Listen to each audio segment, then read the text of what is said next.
ജീവിതത്തിൽ ദൈവം തരുന്ന നന്മകളും അനുഗ്രഹങ്ങളും പദവികളും അത് ഇരുൾ അടഞ്ഞ വഴികളിൽ തിരുനാളമാകുവാൻ ഇന്നത്തെ ചിന്ത.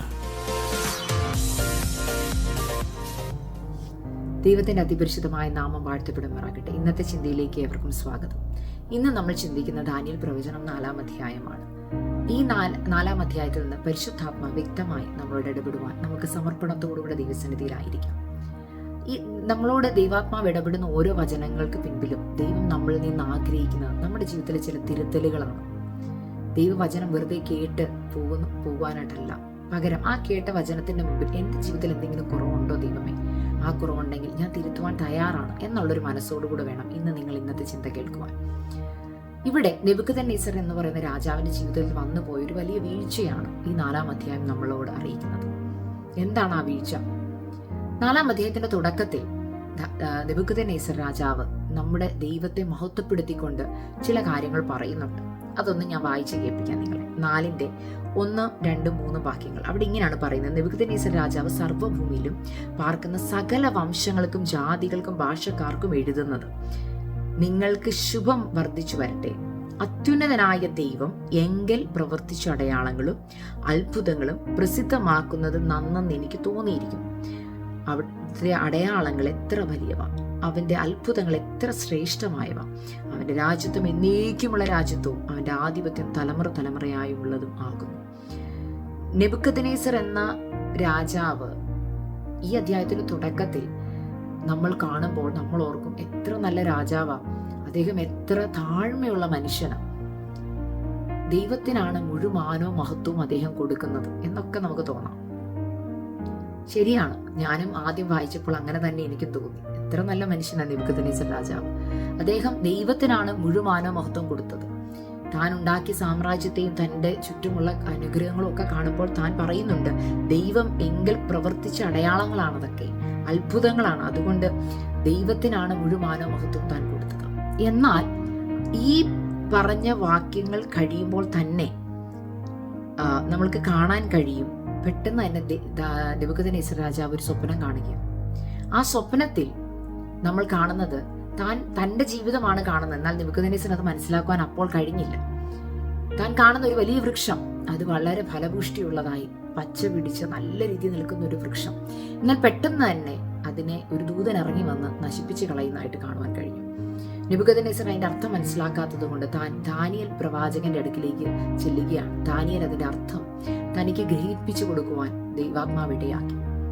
ദാനിയേൽ അതിന്റെ അർത്ഥം പറഞ്ഞു കൊടുത്ത് ഇങ്ങനെയാണ്: തിരുമനസ്സേ, ഈ കണ്ടത് അങ്ങയുടെ രാജ്യത്വത്തെ കുറിച്ച് തന്നെയാണ്. അങ്ങയുടെ രാജ്യത്വം ദൈവം നീക്കിക്കളയുന്നു. പെട്ടെന്ന് കേൾക്കുമ്പോൾ നെബൂഖദ്നേസറിന് അതിന്റെ ആഴം എത്രത്തോളം മനസ്സിലായി എന്ന് നമുക്ക് അതിന്റെ വാക്യങ്ങൾ വായിക്കാൻ നമുക്ക് മനസ്സിലാക്കാൻ കഴിയും. എന്നാൽ അതിന്റെ 28-ാം വാക്യത്തിൽ ഇങ്ങനെ നമ്മൾ കാണുന്നു, ഇതെല്ലാം എന്തൊക്കെ ദാനിയേൽ ആ വചനത്തിൽ എക്സ്പ്ലെയിൻ ചെയ്ത് നെബൂഖദ്നേസറിന് കൊടുത്തോ, ഇതെല്ലാം നെബൂഖദ്നേസർ രാജാവിനെ വന്നു ഭവിച്ചു എന്ന് നമ്മൾ എഴുതും. അപ്പോൾ ആ എഴുതിയിരിക്കുന്ന ഭാഗത്ത് നെബൂഖദ്നേസറിന് എന്തൊക്കെ ദൈവാത്മാവ് ദാനിയേലിൽ കൂടി പറഞ്ഞു അതെല്ലാം വന്നു. എന്തൊക്കെയാ? നിന്റെ രാജ്യത്വം ദൈവം തന്നെ നീക്കിക്കളയും. കാരണം എന്ത്? നിന്റെ ജീവിതത്തിൽ ഒരു വലിയ കുറവുണ്ട്. എന്താണെന്നറിയാമോ? ശരിയാണ്, നെബൂഖദ്നേസർ ദൈവത്തെ മഹത്വപ്പെടുത്തുന്നതൊക്കെ കാണുമ്പോൾ നമ്മൾ ഓർക്കും, നല്ലൊരു മനുഷ്യൻ. എന്നാൽ മറഞ്ഞു കിടക്കുന്ന ഒരു വലിയ പാപം നെബൂഖദ്നേസറിനുണ്ടായിരുന്നു. എന്താണെന്നറിയാമോ? ദൈവത്തിന് വാഗൊണ്ട് മഹത്വം കൊടുക്കുമ്പോഴും ഹൃദയത്തിൽ തനിക്കൊരു ചിന്തയുണ്ടായിരുന്നു, താനാണ്, തൻ്റെ കഴിവുകൊണ്ടാണ് താൻ ഇതെല്ലാം നേടിയിരുന്നത്. അതെവിടെയാണ് കാണുന്നത് നമുക്ക് നോക്കാം. അതിന്റെ 29-ാം വാക്യത്തിൽ ഇങ്ങനെ പറയുന്നു: 12 മാസം കഴിഞ്ഞിട്ട് അവൻ ബാബേലിലെ രാജമന്ദിരത്തിന്മേൽ ഉലാവിക്കൊണ്ടിരുന്നു. ഇത് ഞാൻ എന്റെ ധനമഹാത്മ്യത്താൽ എന്റെ പ്രതാപ മഹത്വത്തിനായിട്ട് രാജധാനിയായി പണിത മഹതിയാം ബാബേൽ അല്ലയോ എന്ന് രാജാവ് പറഞ്ഞു തുടങ്ങി. അപ്പോൾ നമ്മൾ എപ്പോഴും പറയുന്നൊരു കാര്യമുണ്ട്, ഹൃദയം നിറഞ്ഞ് കവിയുന്നതാവാ സംസാരിക്കുന്നത്, അല്ലേ? അപ്പൊ പലപ്പോഴും നമ്മൾ അറിയാതെ ചിലത് വായിന്ന് വരുന്നു എന്ന് പറയും, എന്നാൽ അത് ഹൃദയത്തിൽ കിടക്കുന്നതാ വരുന്നത്. അപ്പോൾ തുടക്കത്തിൽ ദൈവത്തിന് മഹത്വം കൊടുത്ത നെബൂഖദ്നേസർ, ദൈവം ചെയ്ത അത്ഭുതമാണ്, ദൈവത്തിന്റെ പ്രവൃത്തിയാണെന്ന് പറഞ്ഞ നെബൂഖദ്നേസർ 12 മാസം കഴിഞ്ഞപ്പോൾ നോക്കിക്കേ എന്താണ് പറയുന്നത്? എന്റെ കൈ കൊണ്ട് ഞാൻ ഉണ്ടാക്കിയ മഹതിയാം ബാബിൽ. അവിടെ എത്ര വട്ടമാ പറഞ്ഞിരിക്കുന്നു നോക്കി, എന്റെ മഹത്വം, ഞാൻ, എന്റെ ഇങ്ങനെ വീണ്ടും വീണ്ടും നെബൂഖദ്നേസർ പറയുകയാണ്. അപ്പോൾ അവിടെ എഴുതിയിരിക്കുന്നു, ഈ വാക്ക് രാജാവിന്റെ വായിൽ ഇരിക്കുമ്പോൾ തന്നെ സ്വർഗത്തിൽ നിന്നൊരു ശബ്ദമുണ്ടായത് എന്തെന്നാൽ, നെബൂഖദ്നേസർ രാജാവേ, നിന്നോട് ഇത് കൽപ്പിക്കുന്നു, രാജ്യത്വം നിന്നെ വിട്ട് നീങ്ങിയിരിക്കും. പ്രിയ ദൈവമക്കളെ, നമ്മൾ ഈ ദൈവത്തെ ഭയക്കണ്ടേ? ശരിയാണ്, നമ്മുടെ ദൈവം സ്നേഹവാനായ ദൈവമാണ്. എന്നാൽ പലപ്പോഴും നമ്മുടെ ജീവിതത്തിൽ ദൈവം തരുന്ന നന്മകളും അനുഗ്രഹങ്ങളും പദവികളും അത് ദൈവത്താൽ വന്നു എന്ന് നമ്മൾക്ക് അറിയാമെങ്കിലും ചില സമയത്തെങ്കിലും നമ്മളെ തന്നെ ഒന്ന് നോക്കുമ്പോൾ ചിന്തിക്കും, ഓ, ഞാൻ പഠിച്ചത് കൊണ്ടാണ്, ഞാൻ നല്ല രീതിയിൽ പെർഫോം ചെയ്തത് കൊണ്ടാണ് എനിക്ക് ആ ഇന്റർവ്യൂ കിട്ടിയത്, എൻ്റെ ബുദ്ധി കൊണ്ടാണ്, എൻ്റെ കഴിവ് കൊണ്ടാണ് ഞാൻ ഇന്ന് വരെ പരാജയപ്പെട്ടിട്ടില്ല, ഒരിടത്തും ഇനി പരാജയപ്പെടുകയുമില്ല. ഇങ്ങനെയൊക്കെയുള്ള ചിന്ത നമ്മുടെ ജീവിതത്തിൽ വന്നേക്കാം. എന്നാൽ ഇന്ന് ദൈവാത്മാവ് നമ്മളോട് പറയുക, സ്നേഹത്തോടെ പരിശുദ്ധാത്മാവ് നിങ്ങളെ ബുദ്ധി ഉപദേശിക്കും. മക്കളെ, നമ്മുടെ ജീവിതത്തിൽ അങ്ങനത്തെ ചിന്ത വേണ്ട. എല്ലാം കർത്താവിന്റെ ദാനം. നമുക്ക് പുകഴുവാനോ പ്രശംസിപ്പാനോ ഒന്നുമില്ല. കാരണം നമ്മൾ ഉറച്ചു നിന്നാൽ ഒരു ശ്വാസം, എന്തൊക്കെ നമ്മുടെ കഴിവ് കൊണ്ട് നേടിയെന്ന് നമ്മൾ പറഞ്ഞാലും കർത്താവ് പറയുക, മതി, നിന്റെ പ്രാണനെ ഞാൻ എടുക്കുവാന്ന് പറഞ്ഞാൽ ഈ നേടിയത് എന്തെങ്കിലും എന്നെ രക്ഷിക്കുമോ? എൻ്റെ പ്രാണനെ എനിക്ക് തിരിച്ചു തരുമോ? ഒരിക്കലുമില്ല. അത് കർത്താവിനെ കഴിയത്തുള്ളൂ. ആകയാൽ നമ്മൾ മനസ്സിലാക്കേണ്ട ഒരു ഏറ്റവും വലിയ സത്യം വചനത്തിൽ പറയുന്നു, താഴ്മയുള്ളവനെ ദൈവം കടാക്ഷിക്കുന്നു, ഗർവിയെയോ അവൻ ദൂരത്ത് നിന്ന് അറിയും. അപ്പം ദൈവത്തിന് ഗർവം വളരെ ദേഷ്യമുള്ള കാര്യമാണ്.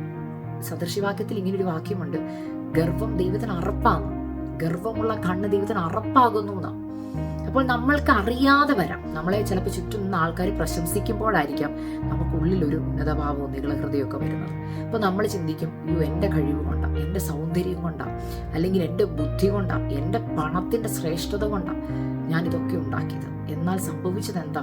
ദൈവാത്മാവ് ഓൾറെഡി ദാനിയേലിൽ കൂടി നെബൂഖദ്നേസരോട് പറഞ്ഞിരുന്നു, നിന്നെ ദൈവം ശിക്ഷിക്കുമെന്ന്. എന്ത് ശിക്ഷയായിരുന്നു? നമ്മൾ സാധാരണ ചിന്തിക്കുന്ന പോലത്തെ ഒരു ശിക്ഷയല്ല.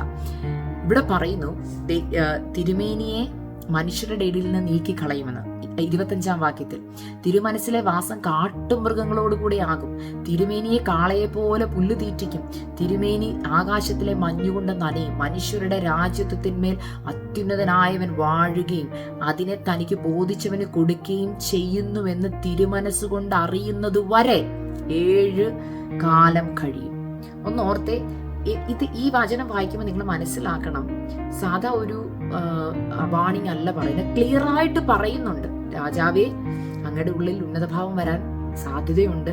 അങ്ങനെ വന്നാൽ ദൈവം ചെയ്യുന്നത് അങ്ങേ കാട്ടുമൃഗങ്ങളുടെ കൂടെ അയക്കും, കാട്ടുമൃഗങ്ങളുടെ വസിക്കും, തിരുമേനിയെ കാളയെ പോലെ പുല്ല് തീറ്റിക്കും. പിന്നെ പറയുന്നത് എന്താ? തിരുമേനിയുടെ രാജ്യത്വം എടുത്ത് ദൈവത്തിന് ഇഷ്ടമുള്ളവർക്ക് കൊടുക്കും. ഇതൊക്കെ കേൾക്കുമ്പോൾ ഞാൻ ചിന്തിച്ചു, നമുക്ക് ദൈവം വാണിംഗ് നേരത്തെ തന്നെങ്കിൽ നമ്മൾ എന്താ ചെയ്യേണ്ടത്? കർത്താവേ, ദൈവസന്നിധിയിൽ നെടുമ്പാട് വീണ് കരയേണ്ട ഒരു സമയമായിരുന്നു. എന്നാൽ എനിക്ക് തോന്നുന്നില്ല വചനത്തിൽ അത് എഴുതിയിട്ടില്ല നെബൂഖദ്നേസർ അത് ചെയ്യും. നെബൂഖദ്നേസർ ചിലപ്പോൾ അതിനെ നിസ്സാരമായി കണ്ടെന്നിരിക്കും. അപ്പോൾ കണ്ടതിന്റെ ഫലമായി നമ്മൾ തുടർന്ന് വായിക്കുമ്പോൾ നമ്മൾക്ക് കാണുവാൻ കഴിയും, ദൈവം തന്നോട് പറഞ്ഞതുപോലെ തന്നെ ദൈവം ചെയ്തു. അതിന്റെ 36-ാം വാക്യത്തിൽ ഇങ്ങനെ പറയുന്നു, ആ നേരത്ത് തന്നെ എന്റെ ബുദ്ധി മടങ്ങി വന്നപ്പോളാ, തനിക്ക് കാട്ടുമൃഗങ്ങളിലൂടെ വസിച്ചപ്പോൾ അല്പ ദിവസങ്ങൾ ഈ പ്രയാസത്തിൽ കൂടെ കടന്നു പോയപ്പോൾ തനിക്ക് തിരിച്ചറിവുണ്ടായപ്പോൾ അവിടെ പറയുന്നു, ഞാൻ എന്റെ രാജ്യത്വത്തിൽ യഥാസ്ഥാനപ്പെട്ടു എന്നെപ്പോഴാ ദൈവം തന്നെ വീണ്ടും സ്വീകരിച്ചു.